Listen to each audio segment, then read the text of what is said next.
גן המשחקים של מושב שתולה שקט בדרך כלל.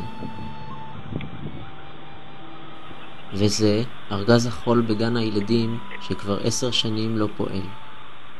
אפילו הבריכה שרק לפני 3 שנים עוד הייתה פעילה נראית עכשיו כך. מה הפתרון? משפחות צעירות.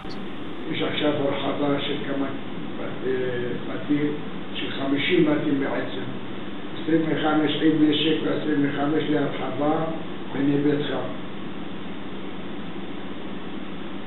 מקווים שבעזרת השם ישועתו ילך ויתרבה המושב.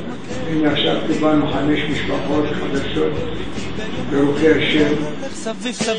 5 המשפחות שכבר עברו להתגורר במושב מרגישות שהן בסוג של שליחות. באנו הנה להתחבר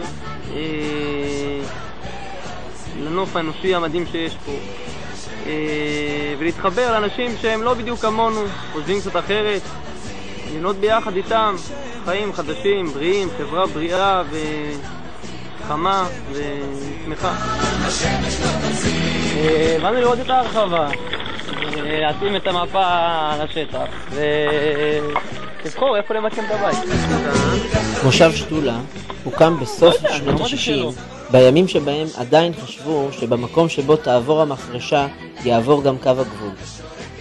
המושב קם במסגרת מבצע רחב שבו הוקמו 2 יישובים נוספים, נטוע וזרעית. בשנת 69 עלינו המושב הזה שנקרא שתולה. ברוך השם, תודה להם. הצלחה הייתה בידינו.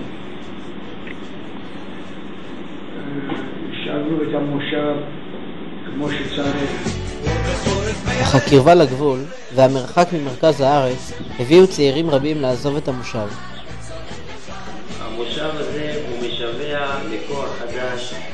אנחנו משוועים פה לעשייה חקלאית, למשקים חקלאיים ולתנופה. אז האם אל הילדים האלו, שהוריהם בחרו לעזוב את ביתם במרכז הארץ ולעלות צפונה, הכי צפונה שאפשר, יצטרפו ילדים נוספים? ימים יגידו.